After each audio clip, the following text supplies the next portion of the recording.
When? October. So my name is October. David Mitchell. I'm with M Cubed, and as Ellen said, I was one of the authors of the report.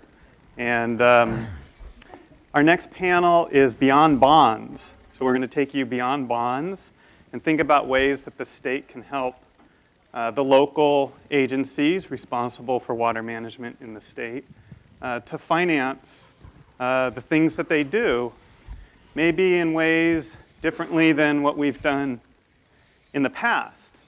So we have this great panel before us. We've got four folks here to help us through this question of what could the state do differently that it's not doing now in terms of helping to finance water resource management. And so on my left I have Bobby Larson. Well, let me just say that the last panel was the orphan panel, and I think this is the executive panel. We only have executives here. So we have Bobby Larson, who's the executive director of the California Association of Sanitation Agencies, and she's been serving in that role since 2012. And before that, she was a lawyer with Somack, Simons, and Dunn. And the Association of Sanitation Agencies, they represent over 100 sanitation districts across the state and are their voice on many of the issues that we'll be discussing today. We have, to her left, Tim Quinn, who is the executive director of the Association of California Water Agencies, so he's an executive too. And ACWA, as you probably know, it's actually the nation's largest water agency organization, representing over 400 public water agencies across California. Prior to being its executive director, he was the deputy general manager for Metropolitan Water District. Then we have Lester Snow, who's currently the executive director for, and their first executive director for the California Water Foundation, which is an initiative of the Resources Legacy Fund. And then he had a few jobs prior to that. Secretary of Resources, Director of Department of Water Resources, General Manager for San Diego County Water Authority. So he's worn a few hats.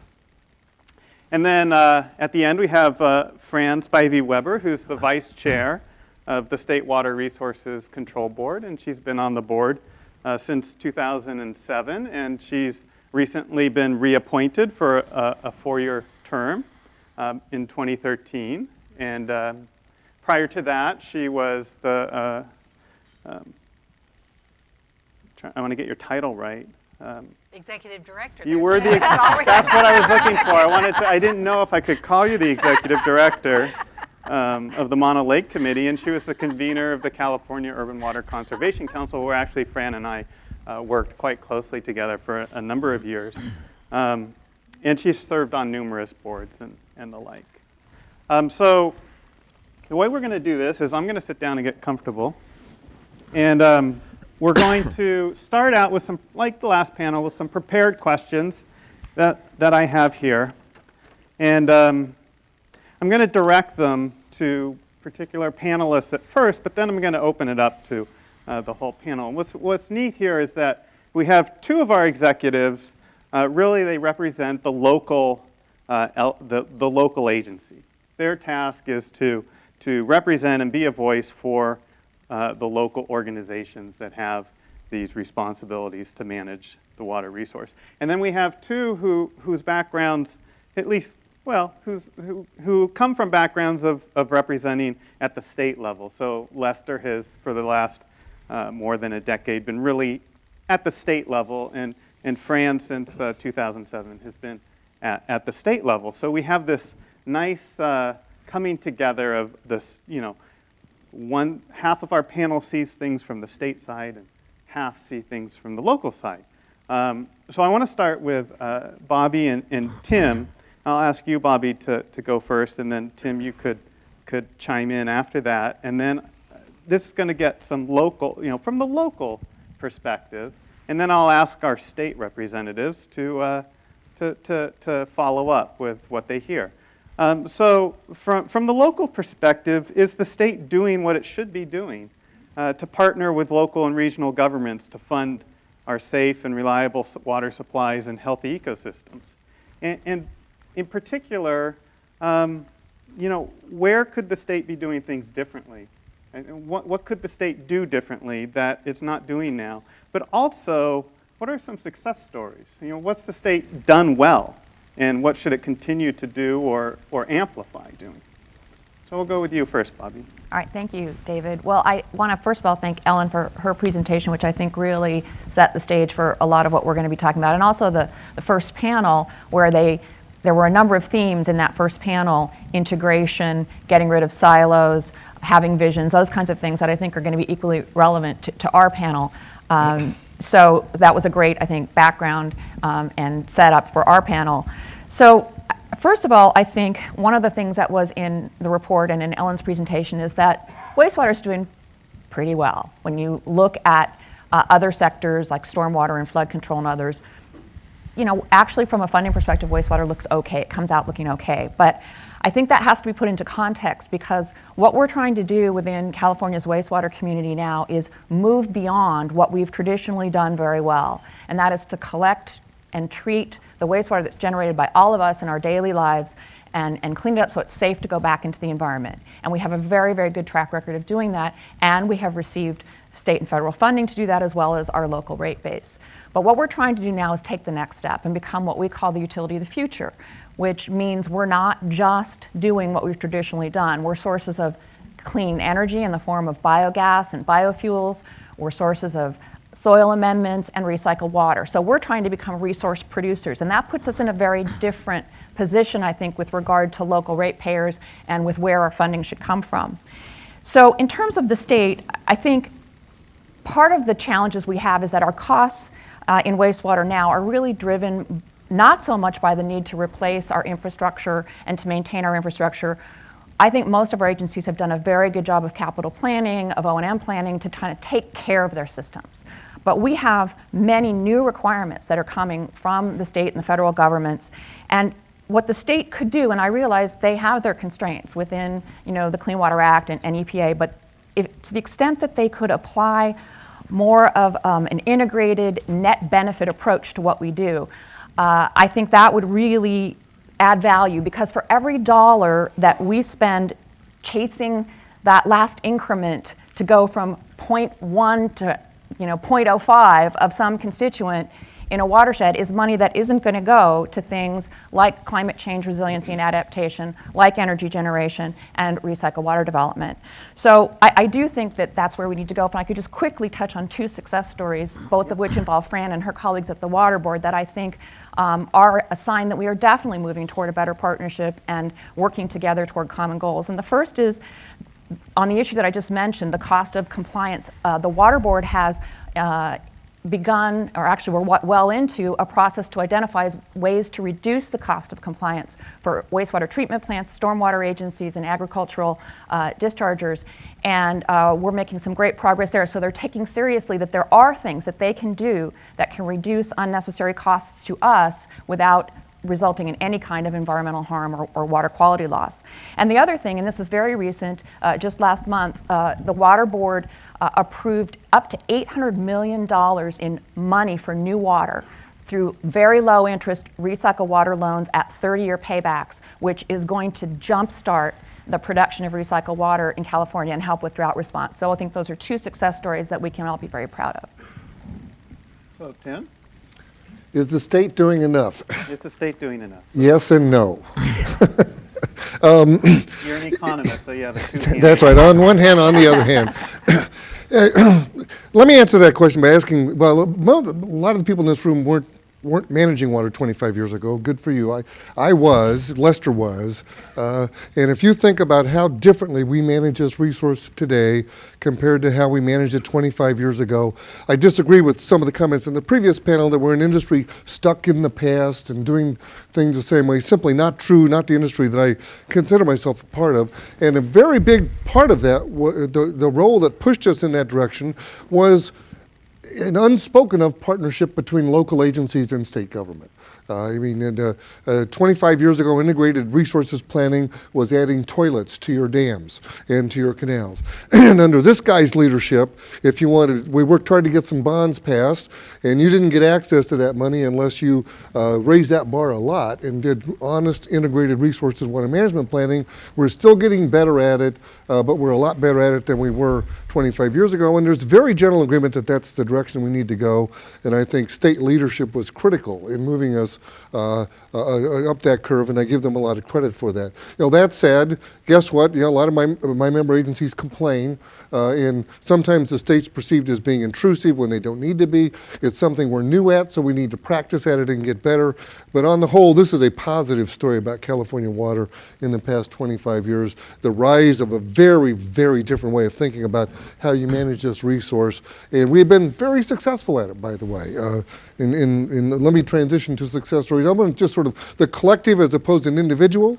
I mean, some of you are aware, but many of you are probably not aware, that we've got well over 2.5 million acre-feet of new yield in this system from this new way of approaching a resource management that would not have existed 25 years ago. It is how we have been surviving over the last decade, and in particular, it is how we are surviving this current drought.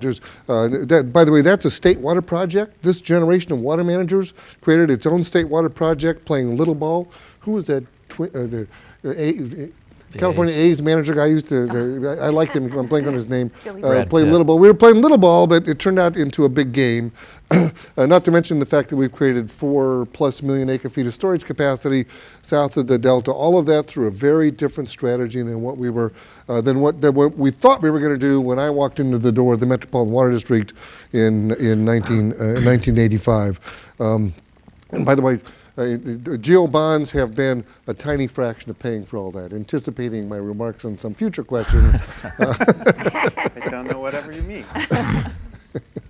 So, Lester, from the state perspective, from sitting sort of at the top of the hierarchy and trying to make the machine of the state work the way you would like it to work, where do you think the state's been particularly helpful, and where do you think it maybe has been a hindrance or could do better? Well, first I have to admit to not being completely prepared. When you said Beyond Bonds as the topic, I thought it was about the James Bond movies. And we have a Goldfinger question, but that's okay. I'm ready for that one then. That's a strategy for the November bond. I mean, when it comes to is the state doing enough, since we're not there yet, we're not at sustainable water management in California, the answer has to be no. Have we made improvements? Are we better than a lot of other states? Of course. And so I'm just going to hit one issue. We have, I think, fairly effectively used bonds as an incentive to push integrated water management. Although that's been around long enough that the process itself has become very bureaucratic.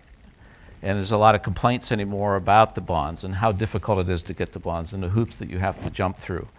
So it's the kind of thing that has to constantly be reinvented, or it just becomes kind of background bureaucracy. And that's not criticism of any of the people that run that program. I think it's just the nature of things. And I think we need to get back to that.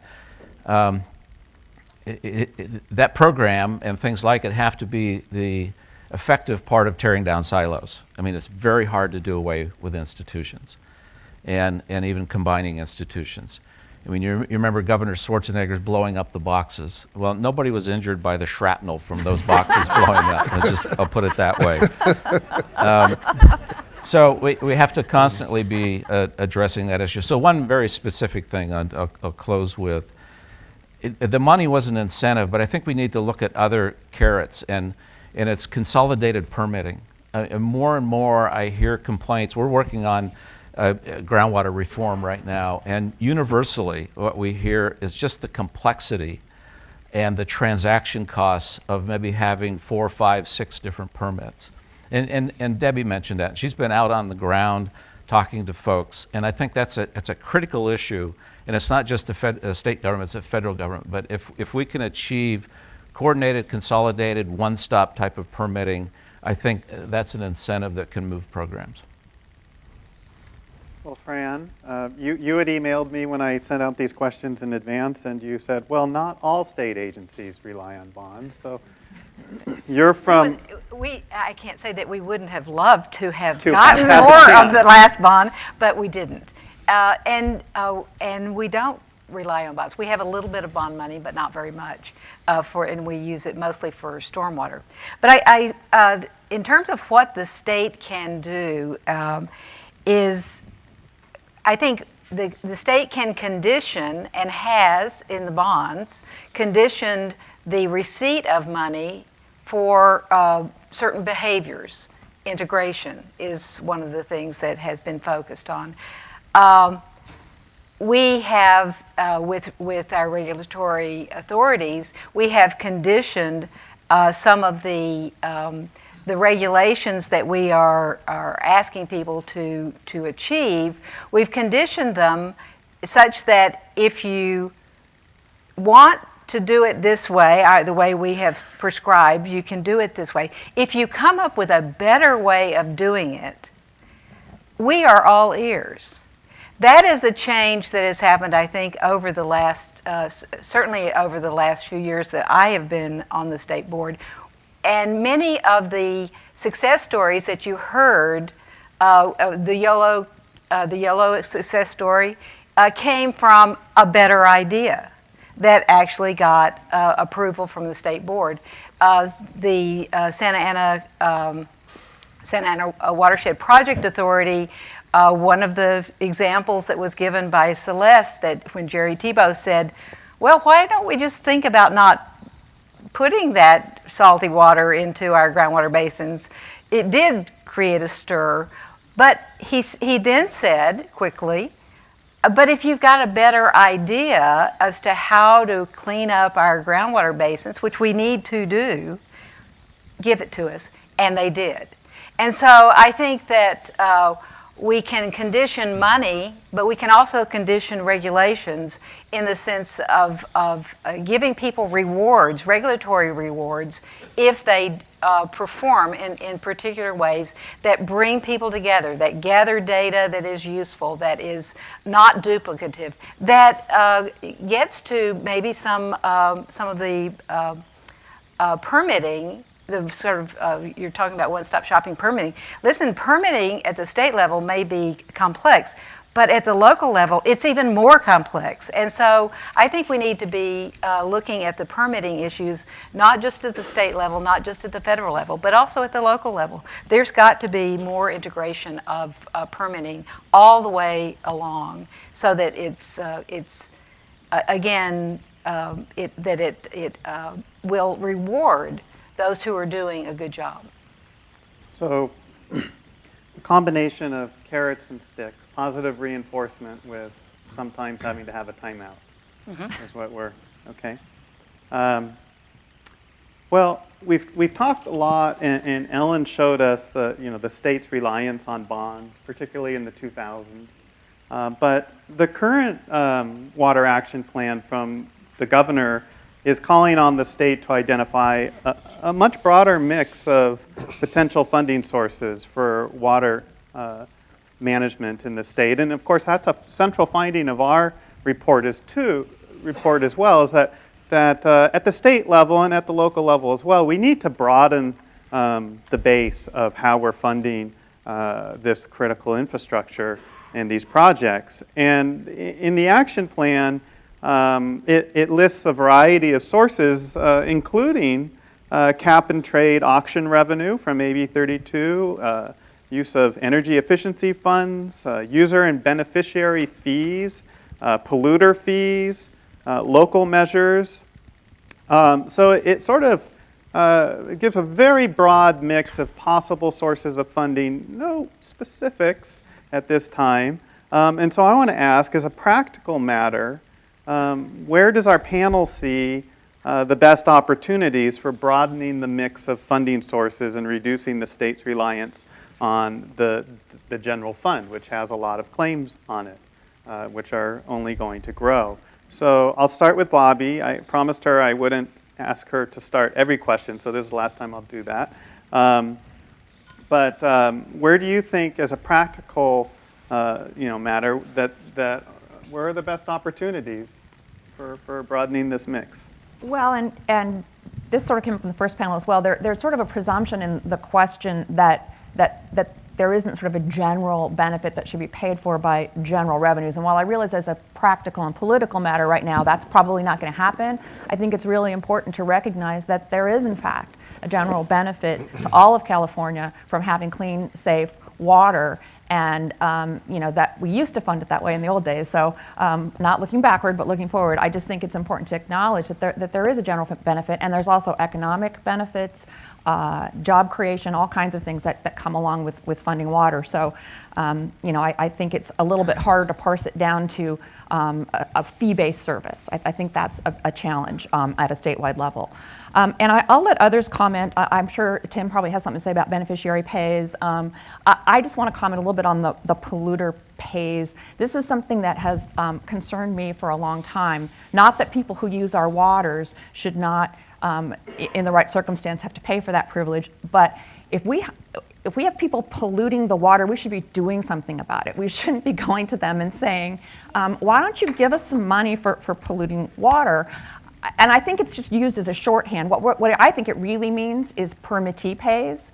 People who have permits to discharge into the water or otherwise use the water should pay. And I think that's a slippery slope because we have a system where everyone who discharges, and this is Fran's board's responsibility, and I think they carry it out well, that everyone is supposed to have a permit, and that permit is supposed to limit everything in a way that's protective of the environment. So I think we should steer away from the term polluter fees. Maybe we can talk about beneficiary, all of us as beneficiaries of the waters and how that ought to work. And so I'm not going to get into a lot of the details, but I do think that each time you talk about one of these fees, it becomes a challenge of who pays it, how do you get it, how do you allocate it, all of those things. It becomes a very complex question, and I think it's easy to say and much, much harder to implement. Well, I think that's true. I think that's true of the general fund as well, because the same questions arise. Who pays? Where's the money come from? How do you allocate it appropriately? So I think that's a general question that will apply to any funding mechanism. So I'll ask you, Fran, where do you think the state could broaden its funding source? I think there are a number of opportunities. One is the revolving loan fund. It wasn't listed in that in the list in the California Water Action Plan, but we have revolving loan monies that we've been getting for many, many years from EPA, and the money, it hasn't diminished. It continues to grow because people pay back their loans. The drinking water program has a revolving loan fund as well. I think we should be making use of revolving loan funds in other sectors, not just in clean water and in drinking water. We could use revolving loan funds for other kinds of activities that allow people to spread out their payments over a 30-year period, and therefore actually use their own money, but get the money up front through revolving loans. And so I think that is one area that we could go into. The private sector has a role as well. Bobby was mentioning that the wastewater industry is looking at the various assets that it has in its waste, that they have recycled water, which is increasingly valuable, particularly in a drought, but I think increasingly into the long term, it's going to be very valuable. There should be opportunities for valuing, for figuring out what the valuations are, so that these can be put out in the marketplace, and monies can go to public entities, private entities, to develop these areas. Another area of valuation, and this is something we're not very good at. When we were talking about stormwater in the first panel, we talked about climate and energy and GHG reductions. But before we are going to be able to get those monies, we have to actually be able to show that the expenditures on water are going to tangibly reduce GHGs, not theoretically. We all know theoretically it reduces, but tangibly, what studies do we have? We don't have them. So we're going to have to become much better at taking our data and applying it to, in order to get outcomes, and Debbie mentioned outcomes, which is what we want. In order to get those, we're going to have to get much better at taking our data and validating what it is we're producing or what it is we have, so that others can be sure of the value and help pay for it. Okay. Lester or Tim? Yeah, I'll jump in on that. I mean, when I think of, well, first I would say, you know, bonds played a role, and I know we'll get into this more, but I think our reliance on bonds has to decline. I mean, I think that's a modern way. The bonds are going to be less. And then what I would say before I get into the specifics is my biggest, well, I'll back up a step. I am very concerned that we are falling behind climate change, and we are not adapting fast enough to the things that we need to do in an integrated way to maintain our resilience. And when I say that, I don't just mean, you know, water supply in San Diego or something like that. I mean the resilience of the ecosystem, the health of our river systems, and our reliability of our water supply.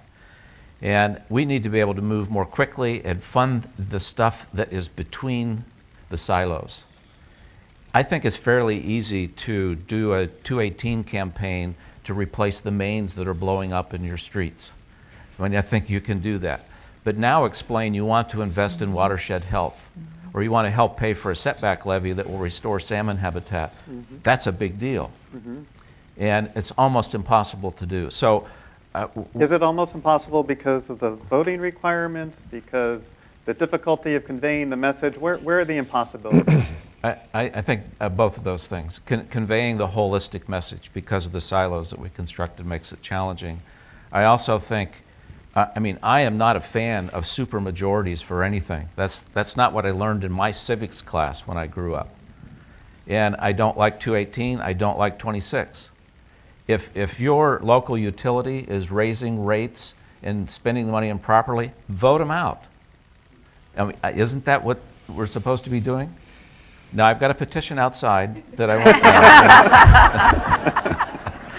I think, I'll close out on this. I believe there has to be a broad-based public goods fee related to water, and that money needs to go to these kind of between-district, far-reaching, watershed, ecosystem kinds of things that need to be paid for. Tim? I have been an outspoken leader in my community that we need to look at more funding sources to pay for public goods, and I've paid a political price for that within my community. That said, I do want to do a little bit here to defend, a little voice of dissent to defend some of the Geo Bond funding that's gone on in the past.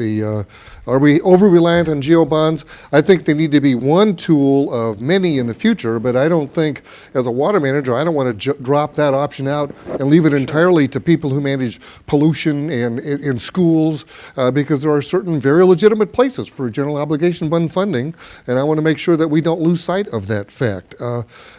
One of the things I really liked about the PPIC report, and I was one of the reviewers of it and gave it pretty glowing reviews with a couple of less than glowing comments, but overall, it was a really, really valuable document in terms of putting in, it's the only first time I'd ever seen the whole of finance for water put in one document, and I found that being enormously valuable. For one thing, it gave you the context for how much we spend on water in this state. $30 billion a year, 85% by my member agencies by and large, and in other public agencies. And now if you start looking for Geo Bond financing in that $300 billion over a decade, you're looking for the needle in the haystack. Sure. It is really, really small. Now, if you stand back and say, well, a lot of that stuff they've been doing for decades, a lot of it's not. I mean, a lot of it was going to recycling plants, desalination desalinating plants, cleaning up groundwater basins.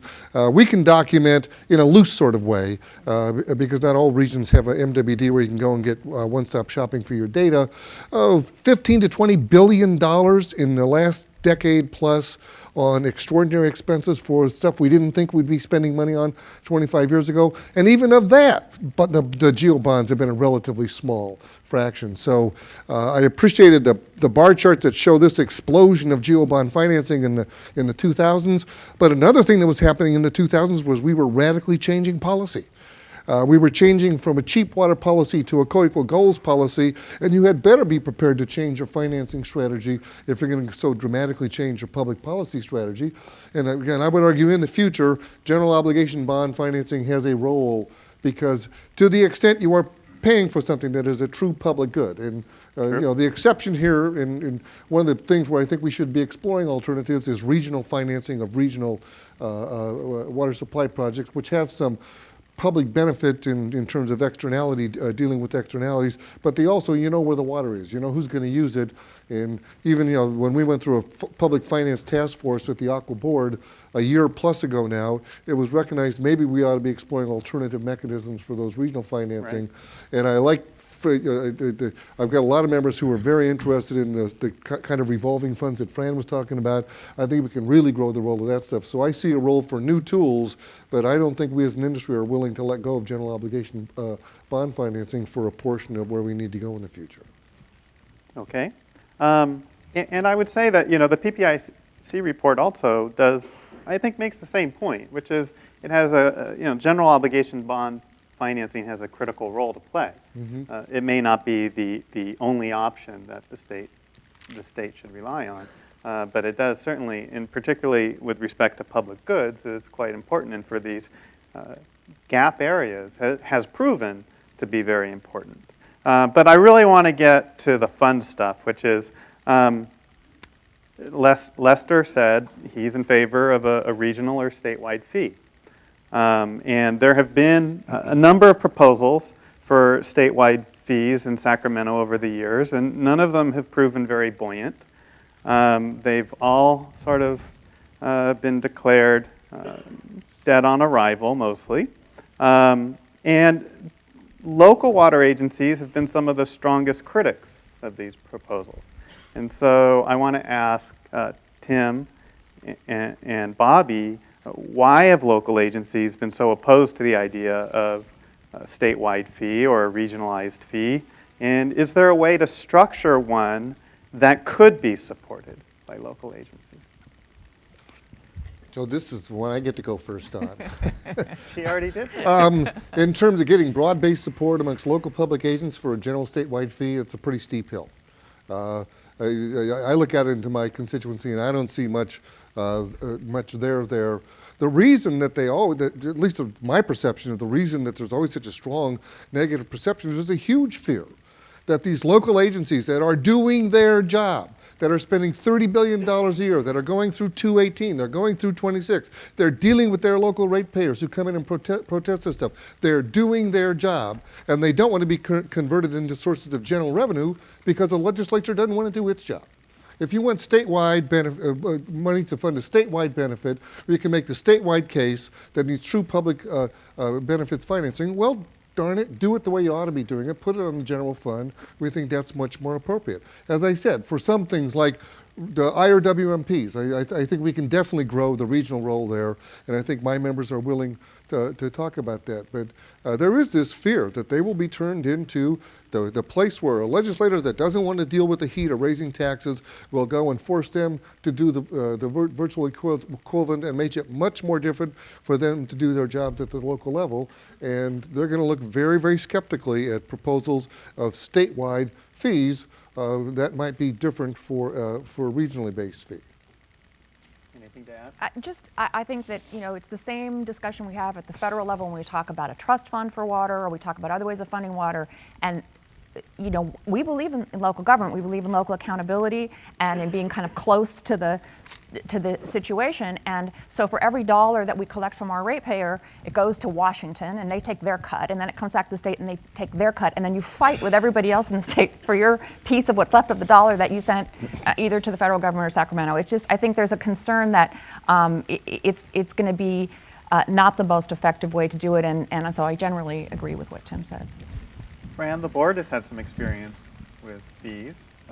What's your perspective? We have had to shift from being mostly general fund funded to being mostly fee funded. In fact, vastly fee funded.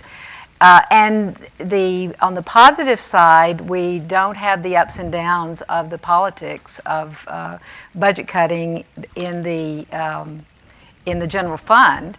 But on the negative side, we have a much narrower window into which we can funnel the funding. We really do have to show the nexus between the fees that are coming in and what is being done. And that makes it very difficult to do new thinking, new kinds of projects that may not have exactly proven themselves yet, like climate related projects.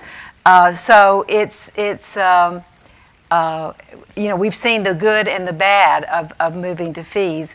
I guess where I think the state, I can't say that for the feds, but certainly for the state, what we need to be doing is working with the agencies that are involved with stormwater, wastewater, with water delivery, with floodwaters, with all the different groups, to look at at how we are, again, I'll go back to valuing what it is they have that is of an asset to other members of the community or to the state.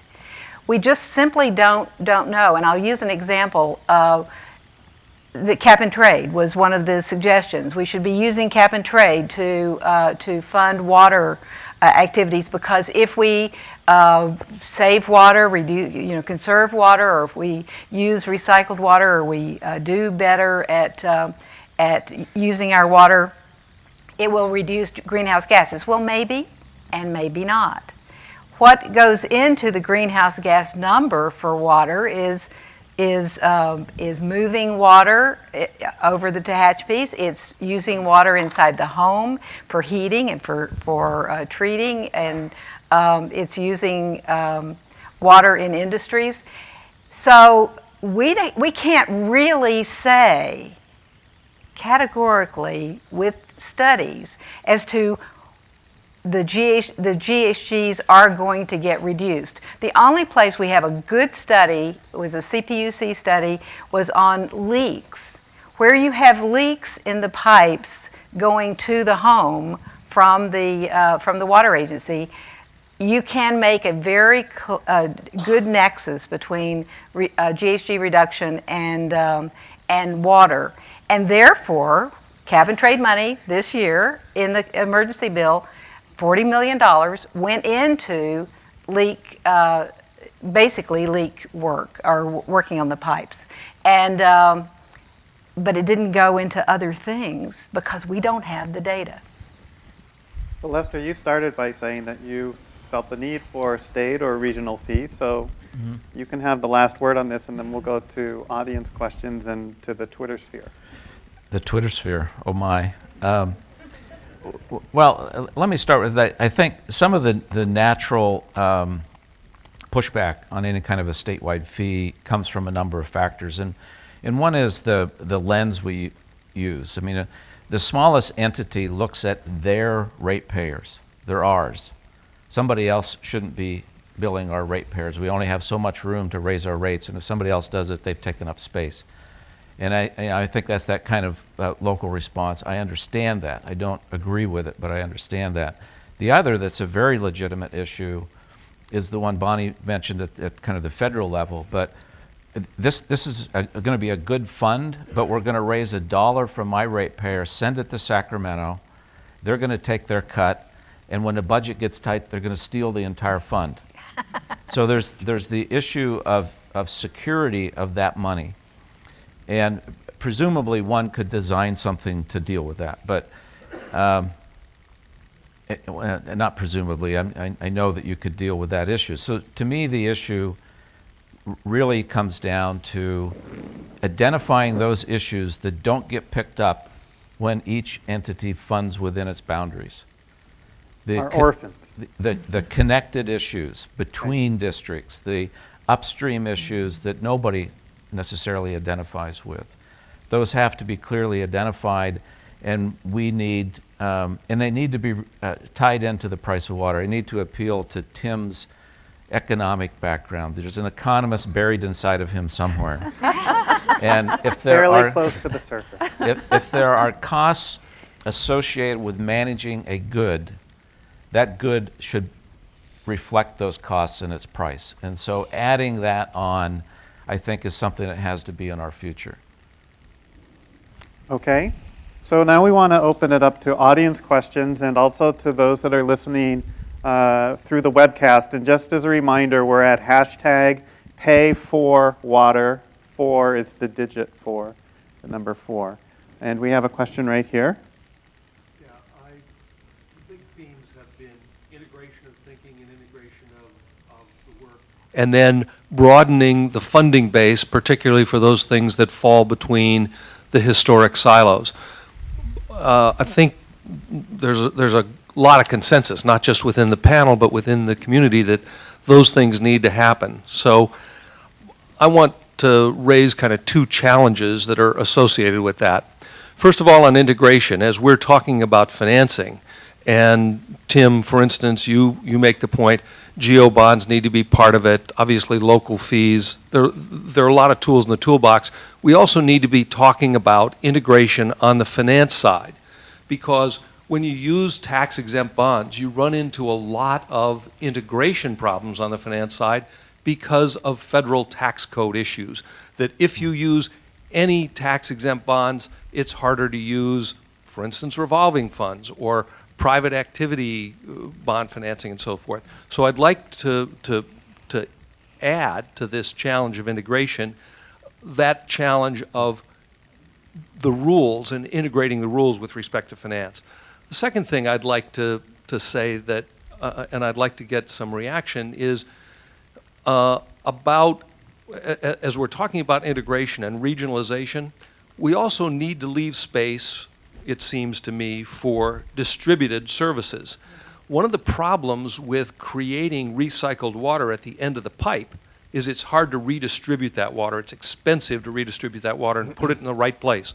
So we end up with this very expensive clean water at the bottom of the watershed.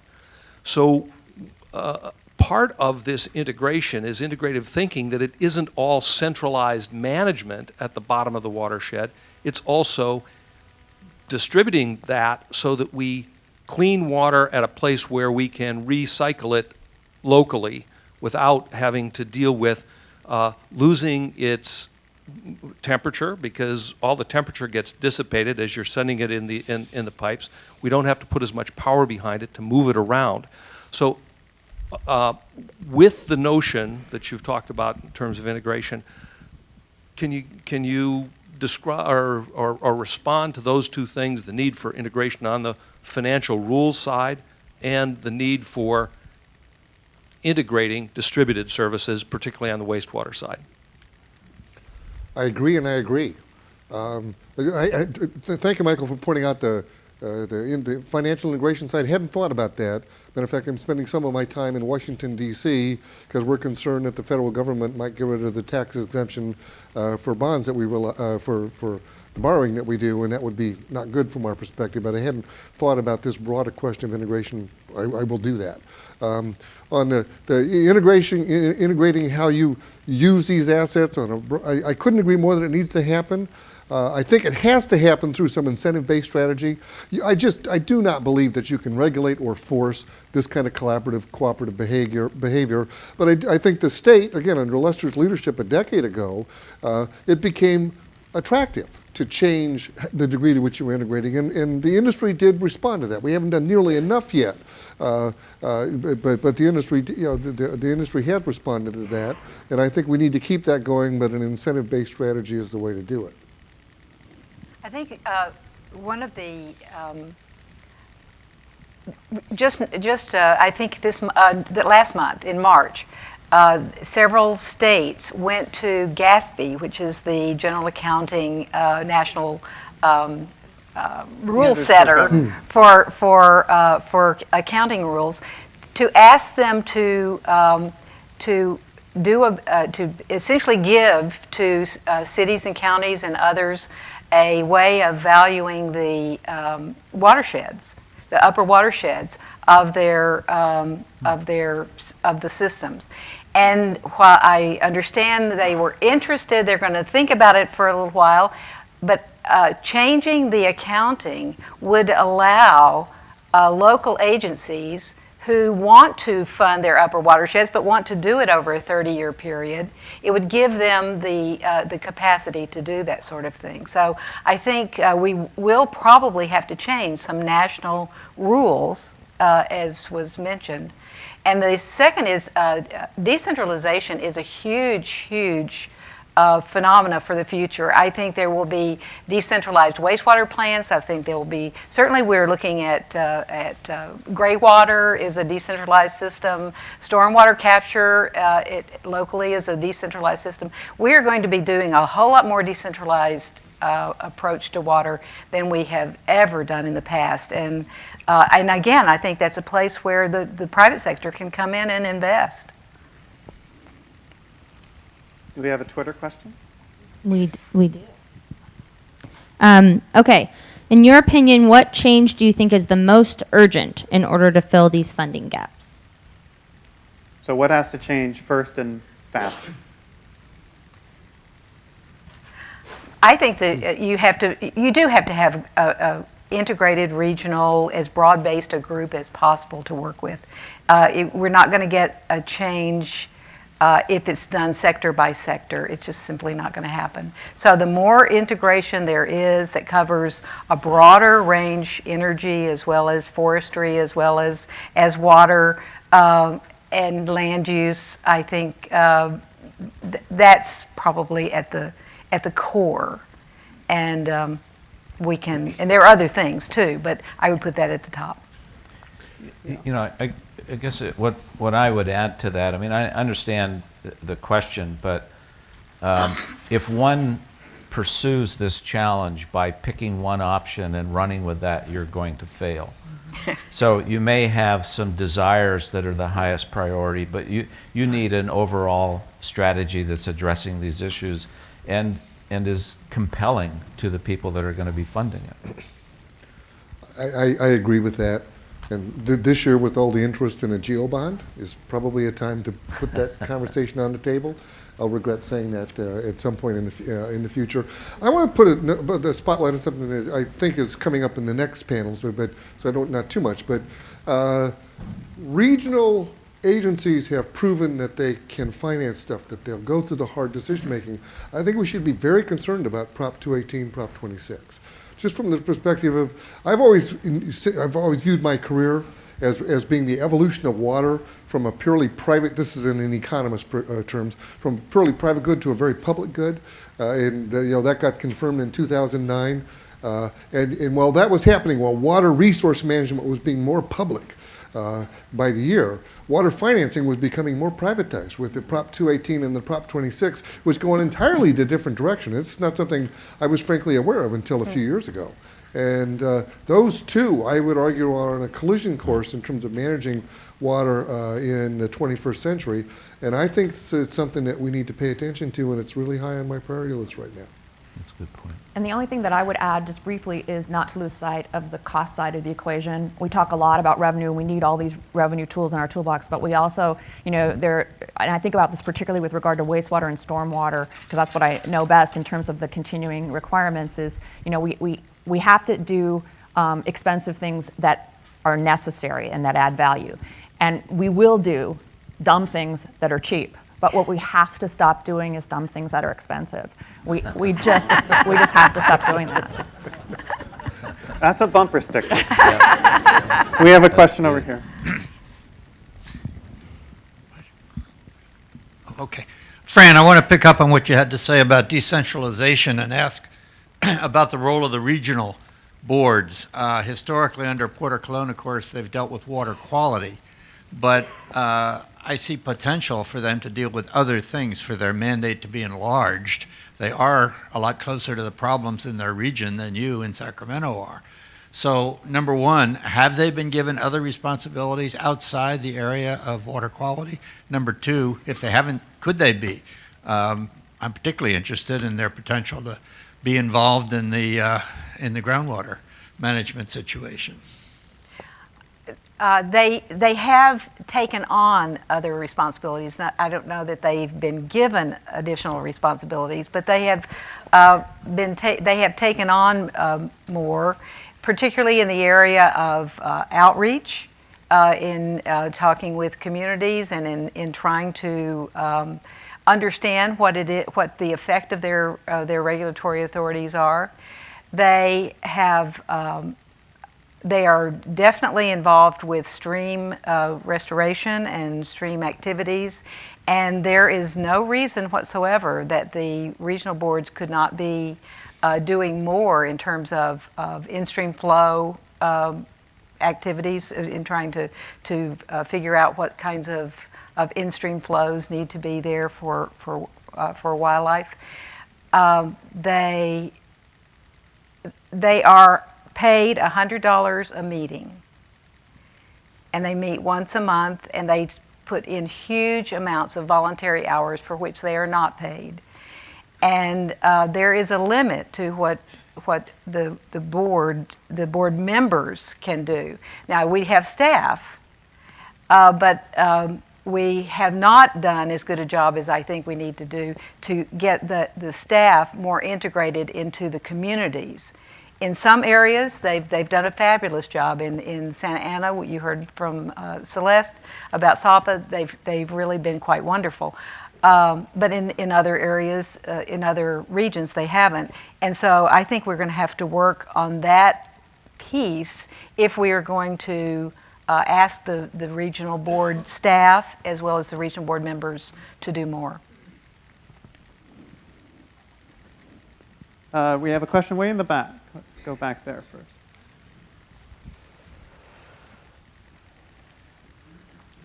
How about some advice for the environmental community?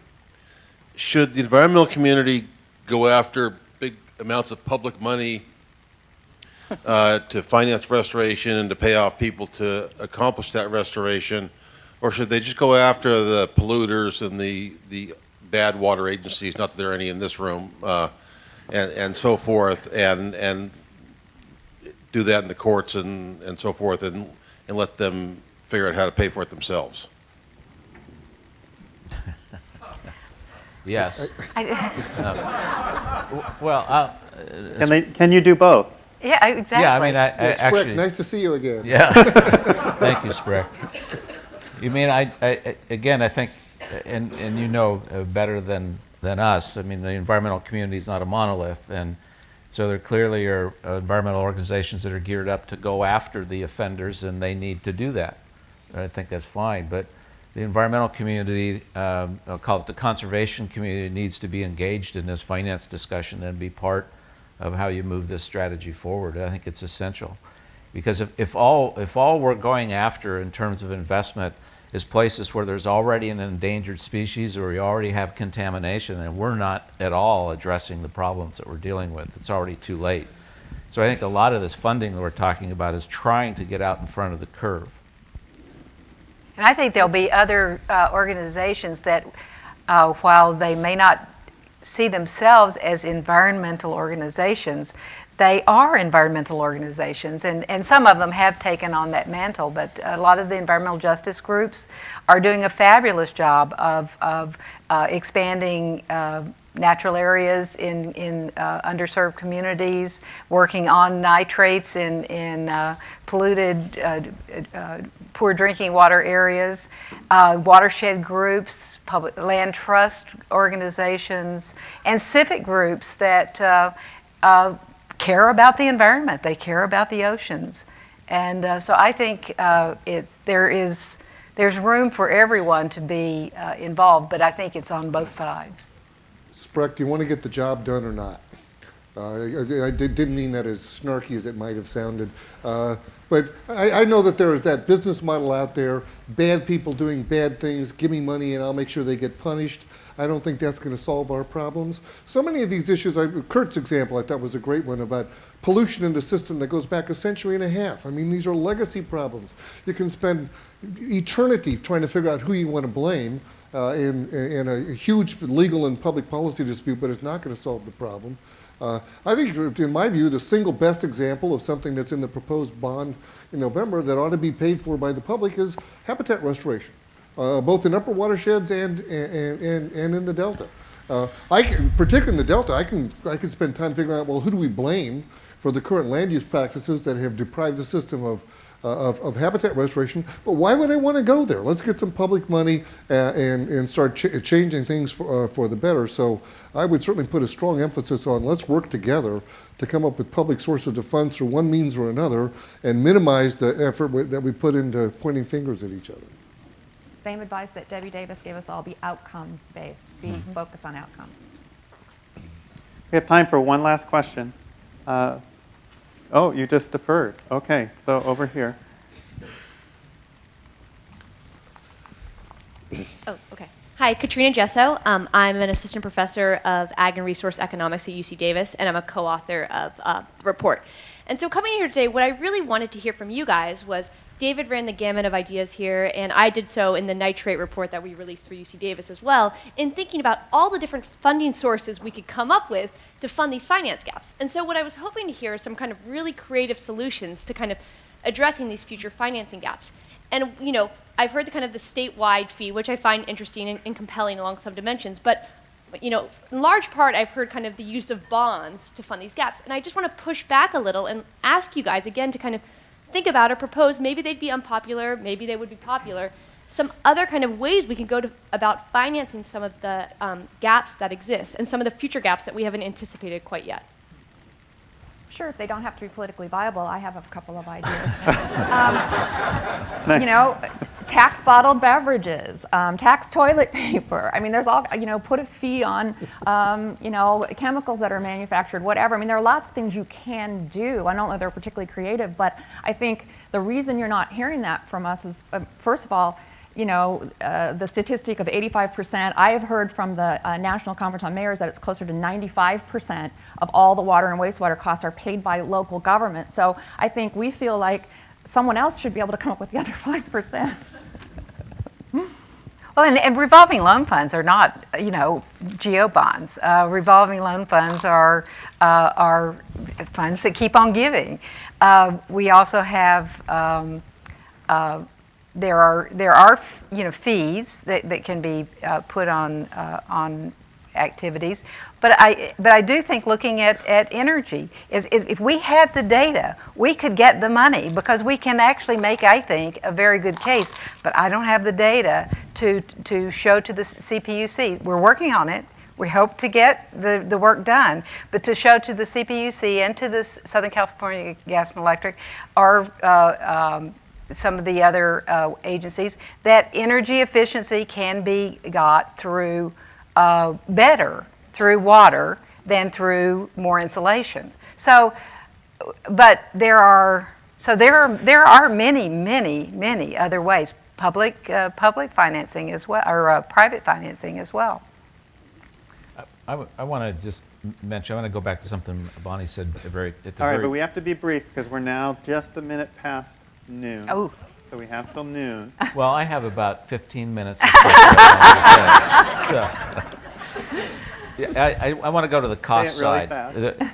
You can fund something by raising more revenue. The other is better control of costs. And I think we have situations where we're running up the costs like crazy. Some of it can be the transaction costs associated with permitting and coordination. But let's not forget that there's a cost side of this that can generate revenue by freeing up existing funds. That's true. I find that very appealing. Well, that's all the time we have for this panel now. Before nobody gets up, but the panel gets to get up. We don't actually have a break between panels. We have to transition. You guys get to talk amongst yourselves, come up with some of these financing solutions for us, and then send them to the back of the room and we'll get those going. But we need you to sit tight, and we thank you very much.